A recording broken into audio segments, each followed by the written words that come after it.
ലത സച്ചി വേൾഡിൻ്റെ ഒരു പുതിയ വീഡിയോയിലേക്ക് മലയാളം ക്ലാസ്സിലേക്ക് എല്ലാവർക്കും സ്വാഗതം.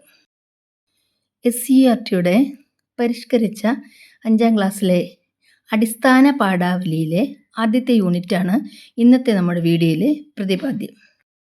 ആദ്യത്തെ യൂണിറ്റിൽ തെസ്തുകോ കുരിയോനഗയുടെ ആത്മകഥയായ ടോട്ടോജാൻ എന്ന രചനയിലെ ടോമോയിലെ കായികമേള, അതായത് കളിയല്ല കളി എന്ന പാഠഭാഗത്തിലെ ടോമോയിലെ കായികമേള എന്ന ഭാഗവും നമ്മുടെ കാട്ടിലെ കളികൾ എന്ന കവിതയും കൃഷ്ണഗാഥയിൽ, ചെറുശ്ശേരിയുടെ കൃഷ്ണഗാഥയിലെ കാട്ടിലെ കളികൾ എന്ന കവിതയും പന്ത് കളിക്കാനൊരു പെൺകുട്ടി എന്ന പാഠഭാഗം, അത് എഴുതിയിരിക്കുന്നത് കലവൂർ രവികുമാർ, അദ്ദേഹത്തിൻ്റെ ഒരു രചനയുമായ പന്ത് കളിക്കാനൊരു പെൺകുട്ടി എന്നീ പാഠഭാഗങ്ങളാണ് കൊടുത്തിരിക്കുന്നത്. ഈ യൂണിറ്റിൽ വിവിധ തരം കളികളെയും കളിക്കാരെയും ഓരോ രീതിയിലുള്ള കളികളെക്കുറിച്ചുമാണ് വിവരിച്ചിരിക്കുന്നത്. യൂണിറ്റിൻ്റെ ആദ്യ ഭാഗമായ കളിയല്ല കളി എന്ന പാഠഭാഗത്തെ ടോമോയിലെ കായികമേള എന്ന ഒരു ഭാഗമാണ് ഇന്നത്തെ നമ്മുടെ വീഡിയോയിൽ പ്രതിപാദിക്കുന്നത്. ടോമോ എന്നത് ജപ്പാനിലെ ഹിരോഷിമയിലുള്ള ഒരു നഗരമാണ്. അവിടെയുള്ള സ്കൂളുകളിലെ കായികമേള, മേളയെക്കുറിച്ച് പറയുന്നതിന് മുമ്പ് ടോട്ടോജാനെ നമുക്കൊന്ന് പരിചയപ്പെടാം. തെസ്തുകോ കുരിയോനഗി എന്ന എഴുത്തുകാരി, ജാപ്പനീസ് എഴുത്തുകാരി, അതായത് വളരെയധികം വിഖ്യാതയായ ഒരു എഴുത്തുകാരിയാണ് തെസ്തുകോ കുരിയോനഗി. ഒരവതാരക എന്ന നിലയിലും എഴുത്തുകാരി എന്ന നിലയിലും, അതായത് പല മേഖലയിലും പേരെടുത്ത ആളാണ് തെസ്തുകോ കുരിയോനഗി. അവരുടെ ആത്മകഥയായിരുന്നു ടോട്ടോജാൻ എന്ന ഒരു വികൃതി കുട്ടി. ഇതേ തെസ്തുകോ കുരിയോനഗിയുടെ ഒരു പാഠം കഴിഞ്ഞ വർഷങ്ങളിലെ 5ാം ക്ലാസ്സിൽ തന്നെ കൃഷിമാഷ് എന്ന പേരിലും ഉണ്ടായിരുന്നു. ആ കൃഷിമാഷ് എന്ന പേരിലെ അതേ ചില കഥാപാത്രങ്ങളെയും ഈ പാഠത്തിലും കൊടുത്തു. കൃഷിയുടെ ഒരു മഹത്വമായിരുന്നു ആ പാഠത്തിൽ. അതായത് ഓരോ വിഷയങ്ങളും പ്രധാനമായി പഠിപ്പിക്കാൻ ഓരോ മാഷന്മാർ, ആ വിഷയത്തിൽ തന്നെ പ്രാവീണ്യം നേടിയ മാഷന്മാരായിരുന്നല്ലോ നമ്മുടെ സ്കൂളിൽ പഠിപ്പിക്കുന്നത്. എന്നാൽ കൊബയാഷി മാഷ്, അതായത് ആ മാഷിൻ്റെ പേരങ്ങനെയാണ് കൊബയാഷി മാഷ്. ആ മാഷിൻ്റെ കണ്ടെത്തൽ എന്ന് പറയുന്നത് കൃഷിയെക്കുറിച്ച് കുട്ടികൾക്കൊരു അവഗാഹം ലഭിക്കണമെങ്കിൽ കൃഷി ചെയ്യുന്ന ഒരു കർഷകൻ തന്നെയായിരിക്കണം എന്ന ഒരു നിർബന്ധം അദ്ദേഹത്തിനുണ്ടായിരുന്നു, കൊബയാഷി മാഷിന്. അങ്ങനെ അദ്ദേഹം കുട്ടികളെ കൃഷി പഠിപ്പിക്കാൻ കൊണ്ടുവന്ന ഒരു മാഷെക്കുറിച്ചും ആ മാഷിൻ്റെ കൃഷിരീതി, ആ മാഷ് നമ്മൾ സാധാരണ തരത്തിലൊരു കൃഷിക്കാരനായിരുന്നു, ആ മാഷിൻ്റെ കൃഷിരീതികളും അദ്ദേഹം കുട്ടികളെ പഠിപ്പിച്ച രീതിയും ഒക്കെയായിരുന്നു അന്ന് കൃഷി മാഷ് എന്ന പാഠത്തിൽ പ്രതിപാദിച്ചിരുന്നത്.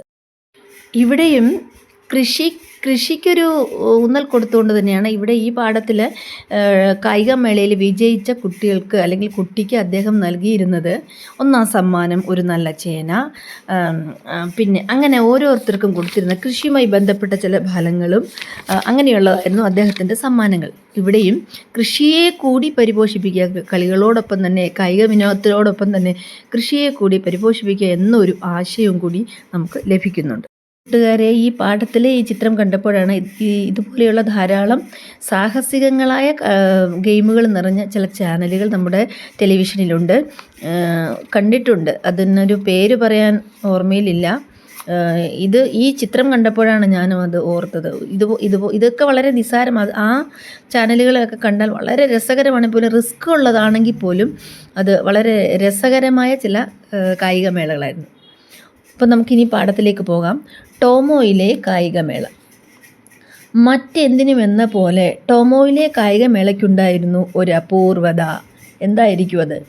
ഇതര എലിമെൻ്ററി സ്കൂളുകളിന് തുല്യമായ 2 മത്സര ഇനങ്ങൾ മാത്രം. അത് മാത്രമേ ഉള്ളൂ അവിടെ. മറ്റ് എലിമെൻ്ററി സ്കൂൾ എന്ന് പറഞ്ഞാൽ സാധാ UP സ്കൂളുകൾ, അവിടെ കാണുന്ന അതേ കായികമേളകൾ അതുപോലെ തന്നെയുള്ള 1-2 മത്സരങ്ങൾ. അപ്പം തന്നെ നമുക്ക് ഊഹിക്കാം, ഓട്ടം ചാട്ടമൊക്കെ, നേരെ ഓടുന്നതോ അല്ലെങ്കിൽ എടുത്തു ചാടുന്നതോ ഒന്നും അല്ല കളികൾ. ഇതിൽ ഈ കാണുന്ന ചിത്രത്തിൽ കാണുന്ന പോലെ തന്നെ, അല്ലെങ്കിൽ ഈ പാഠത്തിൽ പറയുന്ന പോലെ ആയിരിക്കും. വടം വലിയ 3 കാലിലോട്ടവും മറ്റുള്ളവയെല്ലാം മാസ്റ്ററുടെ കണ്ടുപിടുത്തങ്ങളുമാണ്. വിപുലവും സൂക്ഷ്മവുമായ കായിക സാമഗ്രികളൊന്നും ആവശ്യമില്ലാത്തവ. എന്നുവെച്ചാൽ വളരെ നല്ലതുമായിരിക്കും, എന്നാൽ ചിലവ് കുറഞ്ഞവയായിരിക്കും എന്നാണ് ഉദ്ദേശിക്കുന്നത്. ഒരുപാട് അതായത് നമ്മളിപ്പോൾ സ്കൂളുകളൊക്കെ നടത്തുമ്പോൾ നിങ്ങൾക്കറിയാം, നമ്മുടെ തന്നെ ചെറിയ സ്കൂളുകളാണ് ആണെങ്കിൽ പോലും അവിടെ എന്തെല്ലാം തരത്തിലുള്ള കായിക സാമഗ്രികളുണ്ട്. അതൊന്നുമില്ലാതെ വളരെ നിസ്സാരമായി തന്നെ, എന്നാൽ വളരെ വിപുലമായി, വളരെ എല്ലാവർക്കും ഇഷ്ടപ്പെടുന്ന രീതിയിൽ തന്നെ ഉള്ള ചില കായിക മത്സരങ്ങൾ. അതായത് വടംവലി സാധാരണ ഗ്രാമാന്തരങ്ങളിൽ ഒക്കെ നടക്കുന്ന ഒരു കായികമേളയാണ്, വലിയ ചിലവൊന്നും കൂടെ ഇല്ലാത്ത. പക്ഷേ ഇപ്പോൾ വടംവലി എന്ന് പറയുന്നത് ഒരു അന്താരാഷ്ട്ര മത്സര ഇനത്തിൽപ്പെടുത്തിയിരിക്കുന്ന പോലെയാണ്. വടംവലി ഗ്രൂപ്പുകൾ, ക്ലബ്ബുകളൊക്കെ ഏറ്റെടുത്ത് പലതരം മത്സരങ്ങളൊക്കെയാണ്. പണ്ട് അങ്ങനെയൊന്നുമില്ല. അപ്പോൾ ഈ വടംവലിയും 3 കാലിലോട്ടും പിന്നെയൊക്കെ കൊണ്ടുവരുന്ന കളികളെല്ലാം മാഷന്മാർ, അല്ലെങ്കിൽ ആ മാഷിൻ്റെ അദ്ദേഹം കയ്യിൽ നിന്നിട്ട് ആയിരിക്കാം. എന്നുവെച്ചാൽ വലിയ എന്താ പറയുക, വലിയ ചിലവ് ഒന്നും ഇല്ലാത്ത തരത്തിലുള്ള, സ്കൂളിൽ നിന്ന് തന്നെ ലഭ്യമായ സാധാരണ സൗകര്യങ്ങളുടെ സഹായത്തോടെ രൂപപ്പെടുത്തിയ ഇനങ്ങളാവാം അന്നൊക്കെ നടത്തിയിരുന്നത്. ഉദാഹരണത്തിന് മീൻ വായിലൂടെയുള്ള ഓട്ടം ാണ് ഇവിടെ കൊടുത്തിരിക്കുന്നത്.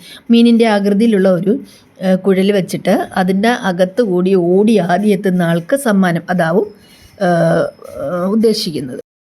പാഠത്തിൻ്റെ പ്രധാന ഭാഗങ്ങളുമായി അടുത്ത വീഡിയോയിൽ കാണാം. വീഡിയോ ഇഷ്ടപ്പെട്ടാൽ എല്ലാവരും ലൈക്ക് ചെയ്യണേ, ഷെയർ ചെയ്യണേ, സബ്സ്ക്രൈബ് ചെയ്യണേ. എല്ലാവർക്കും നന്ദി.